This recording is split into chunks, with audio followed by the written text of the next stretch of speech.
Hey everybody, it's me. Wanted to put together a little quick video here, possibly one of two videos, to review the rhetorical analysis prompt and walk you guys through a question which I believe you've never seen before, and just kind of let you see what's happening inside my head when I'm looking at one of these prompts and kind of working it through from beginning to end.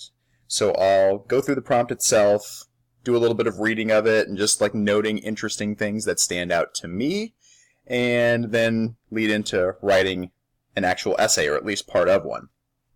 So, hopefully this is useful to you in some way. If I'm going, too slowly and you think, oh, this is something that I already know, don't really need to watch this, then feel free to fast forward to wherever in the process you think you'd like, a little bit more clarification or know-how.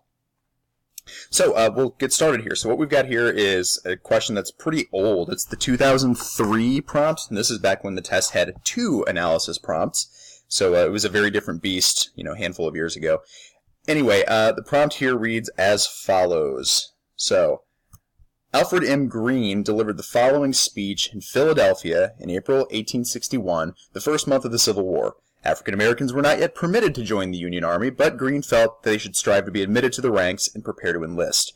Read the speech carefully, then write an essay in which you analyze the methods that Greene uses to persuade his fellow African Americans to join Union forces.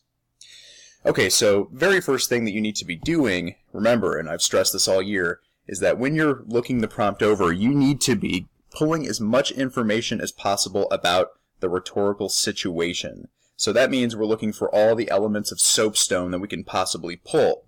And so starting with the subject matter, okay, well clearly we're going to be talking about the issue of African Americans joining the Union Army. Obviously the Civil War is kind of part of the issue that's looming even further in the distance. And that kind of leads us very nicely into the occasion. So obviously, like, considering this particular audience, the coming Civil War here is an issue of tremendous importance, given that one of the primary issues over which the Civil War was fought was the issue of slavery. And so we have a black speaker here who is talking to a black audience, trying to appeal to them in such a way that they will feel compelled to join in the fight for this struggle to resolve the issue of slavery. So a pretty big occasion prompting the speaker to step forward. His audience is pretty clear. This is aimed at other African Americans. We might assume that these are people who feel sort of disenfranchised because they are not able to enlist yet. They might be people who, although living in the North, have had, a fairly rough go, because even though they were free in the North, that didn't mean that life was necessarily easy or equitable or fair.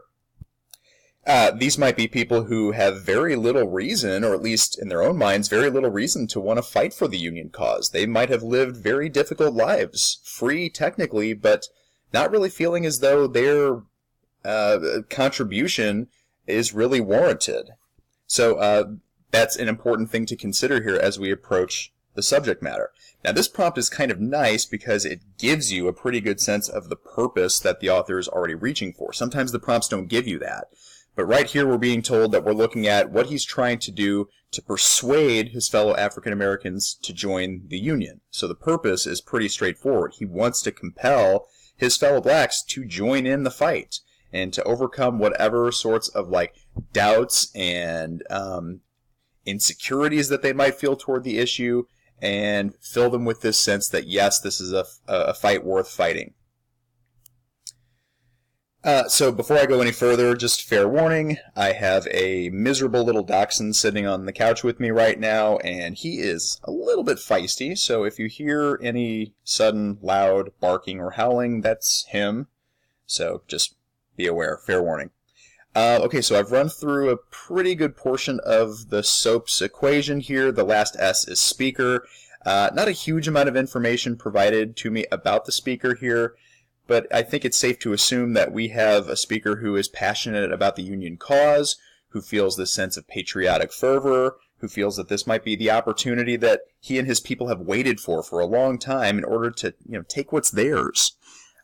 So knowing all that information is really, really vital up front, because that's going to affect a lot of things about the way that he conveys this message. Okay, the tone that he takes, the diction, the syntax, the figures of speech and images, the choice of details, the appeals to logic and emotion are all going to be specifically tailored to meet the needs of that speaker, to reach that audience, and to convey that message. And so we have to keep that in mind as we begin to work the passage, which is what we'll do now.